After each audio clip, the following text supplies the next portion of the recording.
जय Malhar news चॅनलच्या सर्व प्रेक्षकांना सपना चौधरीचा नमस्कार। नंदुरबार विधान परिषदेचे आमदार चंद्रकांत रघुवंशी मित्रमंडळाकडून शालेय विद्यार्थ्यांना कडाक्याच्या उन्हात आईस्क्रीम कोणचे वाटप, सुट्ट्या लागत असल्याने विद्यार्थ्यांशी साधला संवाद।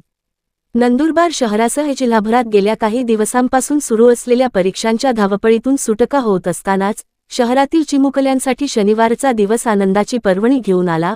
अनेक शाळांना सोमवारपासून उन्हाळी सुट्ट्या लागत असल्याच्या पार्श्वभूमीवर शिवसेनेचे संपर्क प्रमुख आमदार चंद्रकांत रघुवंशी यांनी विद्यार्थ्यांशी प्रत्यक्ष संवाद साधत त्यांना आईस्क्रीम कोन चे वाटप केले।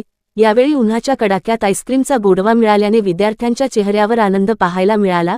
गेल्या 8 ते 10 दिवसांपासून शहरातील विविध शाळांमध्ये द्वितीय सत्राच्या परीक्षा सुरू होत्या।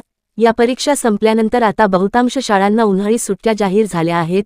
विद्यार्थ्यांचा हा सुट्ट्यांचा आनंद द्विगुणित व्हावा यासाठी आमदार चंद्रकांत रघुवंशी यांनी दरवर्षीप्रमाणे आपली परंपरा कायम ठेवत यंदाही विद्यार्थ्यांची भेट घेतली। यावेळी विद्यार्थ्यांशी हितगुज करताना आमदार चंद्रकांत रघुवंशी यांनी आरोग्याबाबत मोलाचा सल्ला दिला। ते म्हणाले की सध्या उन्हाचा पारा वाढलेला आहे, बाहेर कडाक्याचे ऊन पडत आहे, त्यामुळे विद्यार्थ्यांनी दुपारच्या वेळी विनाकारण घराबाहेर पडू नये, भरपूर पाणी प्यावे आणि आपल्या आरोग्याची काळजी घ्यावी। शिक्षकांनी दिलेला उन्हाळी सुट्ट्यांचा गृहपाठ वेळेत पूर्ण करण्याच्या सूचनाही विद्यार्थ्यांना दिल्या। आईस्क्रीम कोन मिळाल्याने विद्यार्थी भलतेच खुश झाले होते। आईस्क्रीमचा आस्वाद घेत असतानाच विद्यार्थ्यांच्या चेहऱ्यावर उमटलेले हास्य या उपक्रमाचे यश अधोरेखित करत होते। यावेळी नगरसेवक किरण रघुवंशी, पाणीपुरवठा सभापती कैलास पाटील, नगरसेवक कुणाल वसावे, दीपक दिघे आदी उपस्थित होते। सपना चौधरी, जय मल्हार न्यूज, नंदुरबार।